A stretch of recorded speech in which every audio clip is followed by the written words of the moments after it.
Tom, the Kamado Caveman Dixon here. We actually just finished our deck out here. New deck, pretty sweet. First thing that came up here was the Kamado. Literally the first thing that we put back on the deck. Just found out we've got some family in town news coming. Wasn't sure whether we were going to do dinner or whatever. Well, dinner turns out it's happening here. So that means I got some work to do. Things that we did here to make it a little easier to run the Flame Boss. Now have electrical. I ran electrical over here, right next to the Kamado.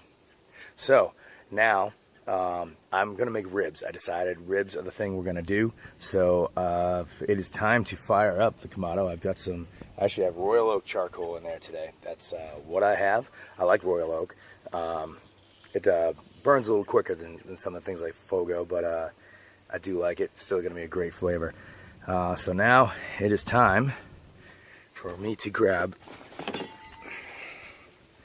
my lighting tool. Doesn't always. There we go. Get this thing fired up.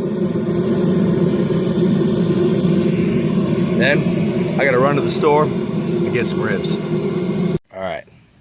Now that I have my charcoal lit, you can see it's definitely lit in there.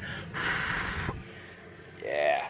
Got the Flame Boss fan on there. I cleaned out my ash hole. That's ash hole.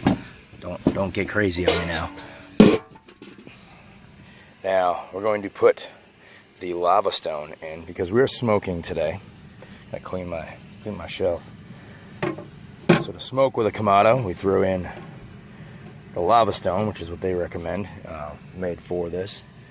And my Flame Boss has kicked on, and unfortunately, it's doing an update right now. It's set for 350 because I was grilling and I had it up for 350 the other day. Hopefully, we're 51%. It won't get up to 350 by then. Now I gotta grab my little scraper here, and so easy to clean these grates. Love it.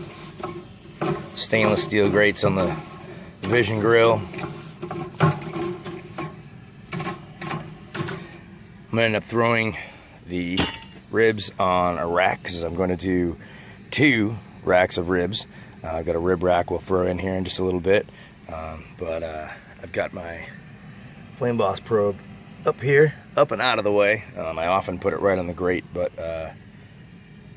putting it there. So there's the Flame Boss. We're waiting for that, about 68%.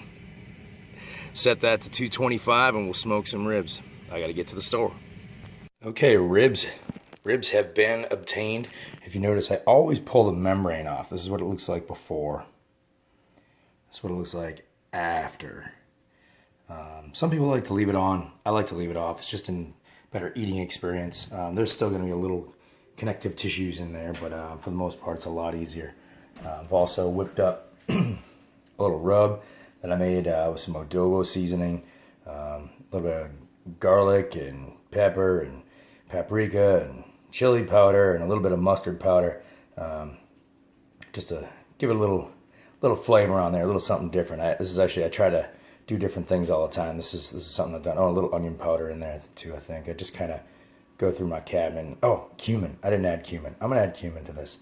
I'm going to cut these ribs in half. I'm going to rub them with a rub and then put them on this rack to put them on the Kamado so I can fit 2 full racks of ribs on the Kamado on one shelf. So now I've rubbed both sides of the ribs and removed the membrane off the back. I rubbed the heck out of it. You saw that big thing of rub I had? It looks like a lot, but it's all on there. Now I'm going to take them and try to position them in a way that they're not touching if possible, but in the rack they kind of touch each other a little bit. Got a little bit of a gap in here. Little touching's allowed. Well, we'll allow it.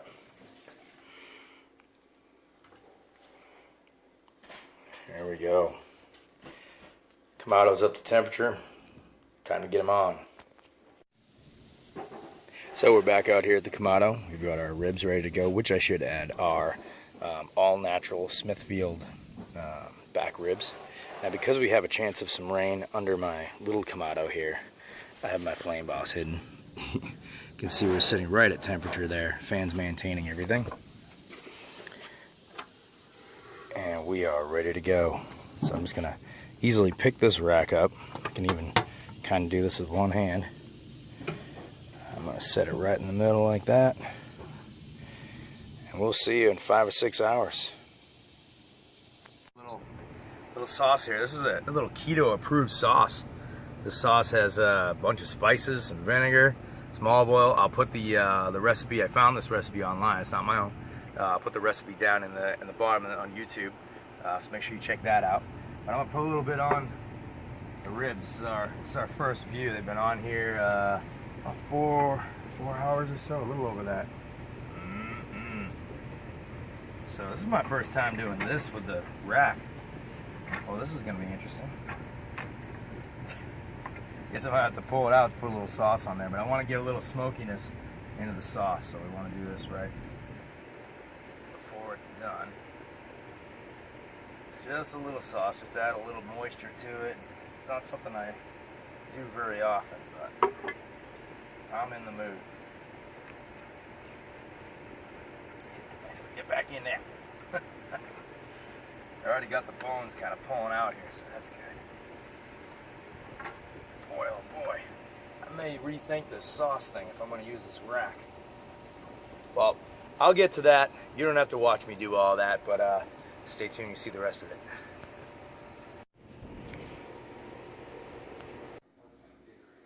Alright, I'm not going to lie. I ripped a piece of meat off and tried it, and it's delicious. But guests are on their way. Just wrapping for a little while they rest. And then we're going to cut them open, and then we're going to eat them. And I can't wait. Alright, so it's time to cut open ribs. They've been resting for almost an hour. Ooh, yeah. Bones are pulling out. Look at that. See what we look like.